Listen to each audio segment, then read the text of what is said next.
हाल ही में हमारे शेरकोट में एक अजीम नाम के लड़के का इंतकाल हुआ था। बीमारी के चलते उसका इंतकाल हुआ। वह पिछले करीबन 2-3 महीने से बीमार चल रहा था और वह जगह जगह अस्पतालों में भर्ती भी रहा। लेकिन बाहर से आए एक व्यक्ति ने आकर जिस तरह शेरकोट के और खासकर जहां अजीम रहता था उस मोहल्ले के लोगों को जिस तरह से बेइज्जत किया और जो भला बुरा उसने वीडियो बनाकर कहा, वह बेहद ही शर्मनाक है। ऐसे लोग बिना जानकारी के, बिना किसी से पता किए आकर किसी पर भी उंगली उठा देते हैं। और मुझे अफसोस इस बात का हो रहा है कि वहां पर हमारे यहां के लोग भी मौजूद थे और वह वो सब बातें सुन रहे थे, क्योंकि वो इंसान यहां आया और उसे पता नहीं चलता जब तक हम लोग उसको नहीं बताते।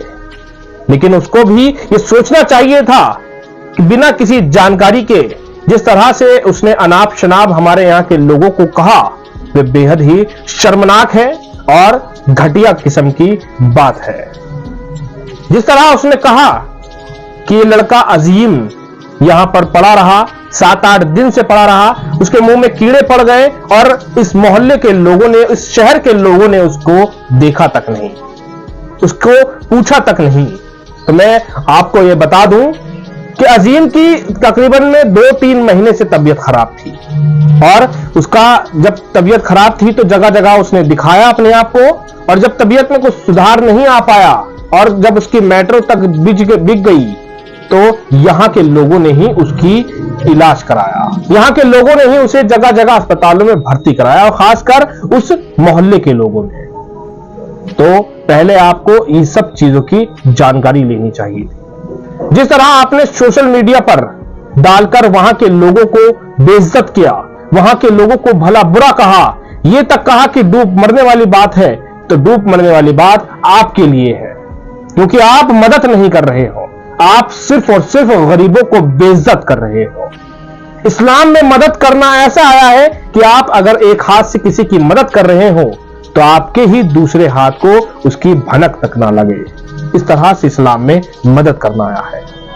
ऐसे नहीं कि आप वीडियो बनवाकर 50 लोगों को इकट्ठा कर और ये जताकर आप उसकी मदद कर रहे हैं कि मैंने आपको इतने रुपए दिए, मैंने आपकी ऐसी ऐसी मदद की। तो ये उस गरीब की मदद नहीं है, ये उस गरीब को बेइज्जत करने की बात है। और आपको उस गरीब की नहीं, आप न जाने कितने गरीबों को वो बेइज्जत करते हैं। आए दिन आपकी वीडियो, आए दिन जाने कितने लोगों की वीडियो इस तरह से आती हैं कि वह 10 रुपए दे रहे होते हैं और वीडियो बनवाते हैं और सोशल मीडिया पे उस गरीब की बेइज्जती करते हैं। और मैं आपको ये जानकारी दे दूं कि आपके यहां आने से पहले उस अजीम को, जिसका इंतकाल हो चुका है, उसको बहुत लोगों ने अस्पतालों में एडमिट कराया।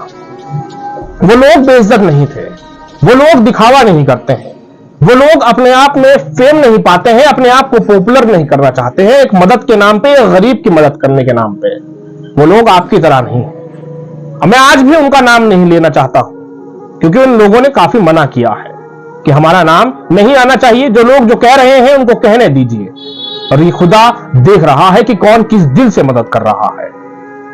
उन लोगों ने अजीम को लेकर काफी जगह एडमिट कराया उसको, और जब आखिर में बिजनौर से जब उसको भेज दिया गया और डॉक्टरों ने जब ये कहा कि इसकी बचने की हालत 10 से 15% है, तो तब जाकर आप लोग जागे, तब जाकर आपने उसको एक दिल्ली के अस्पताल में भर्ती कराया, और वो अस्पताल भी सिर्फ सरकारी था जहां पे आपने भर्ती कराया।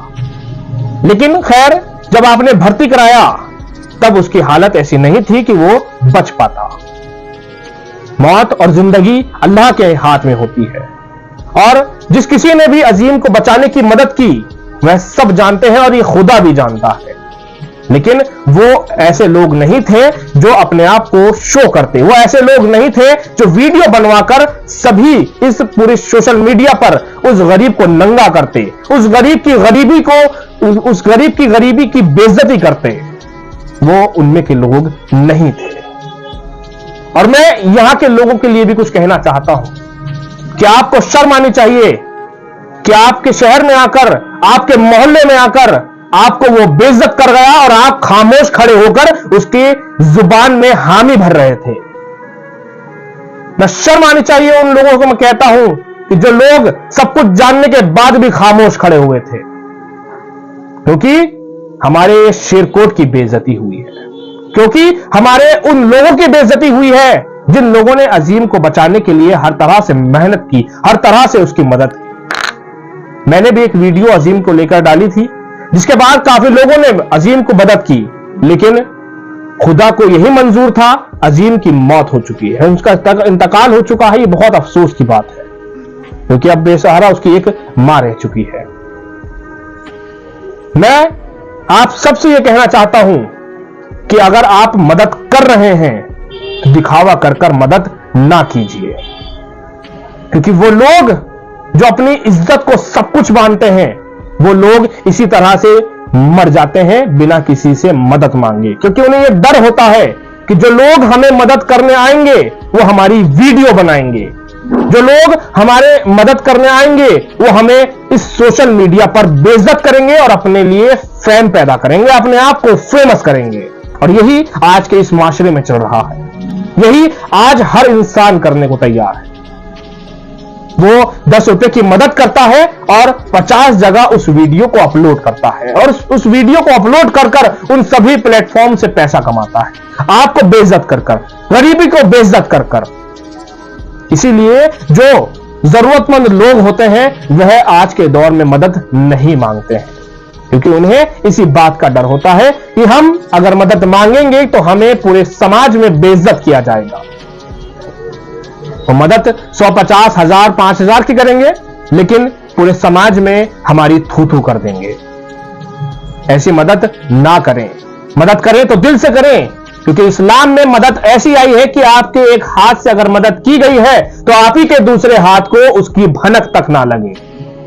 और जो लोग मुझे भी ये कह रहे हैं, जिस बात को लेकर मैंने उस पर कमेंट किया कि ये मदद नहीं, ये सिर्फ दिखावा है, तो वो लोग मुझे भी ये कह रहे हैं कि तेरी 5 रुपए की औकात नहीं, और जो मदद कर रहे हैं उसको तू रोक रहा है, उस पर तू कमेंट कर रहा है। तो मैं उन सभी लोगों को यह जवाब दे दूं कि मैं और मेरी कितनी औकात है, मुझे ये तुम्हारा कोई हक नहीं बनता ये मुझसे ये सवाल करने का। और जो मैं मदद करता हूं, जो कर रहा हूं, ये मेरा खुदा जानता है कि मैं मदद किस दिल से किन किन लोगों को करता हूं और किन किन लोगों की मदद करता हूं। ये तुम खुदा नहीं हो या तुम कोई गवर्नर नहीं हो जो मैं तुम्हें इस बात का जवाब दूं। और मैं उन सभी लोगों को यह कहना चाहता हूं कि इस तरह से सोशल मीडिया पर गरीबों को बदनाम कर कर मदद करना बंद करो, क्योंकि तुम अपने ही समाज के, अपने ही लोगों को बेइज्जत कर रहे हो। तुम मुसलमानों के रहबर बनकर मुसलमानों को ही बेइज्जत कर रहे हो, क्योंकि जिस तरह हमारे इस शेरकोट के लोगों को बेइज्जत किया गया बेहद ही शर्मनाक है। और मैं उन लोगों को यह कहना चाहता हूं जिन लोगों ने उनकी मदद की, इस पर आवाज उठाएं, इस पर यह बोले इन जैसे लोगों को लेकर कि आपका कोई हक नहीं बनता कि इस तरह से बिना जानकारी इकट्ठा किए किसी पर भी उंगली उठा सको। पहले जानकारी लो, उसके बाद इस तरह की अनाप शनाप बातें करो। आप इन सब बातों को लेकर क्या सोचते हैं, अपनी क्या राय रखते हैं? क्या मेरी ये बातें आपको गलत लगती हो तो मुझे कमेंट बॉक्स में जरूर बता दें।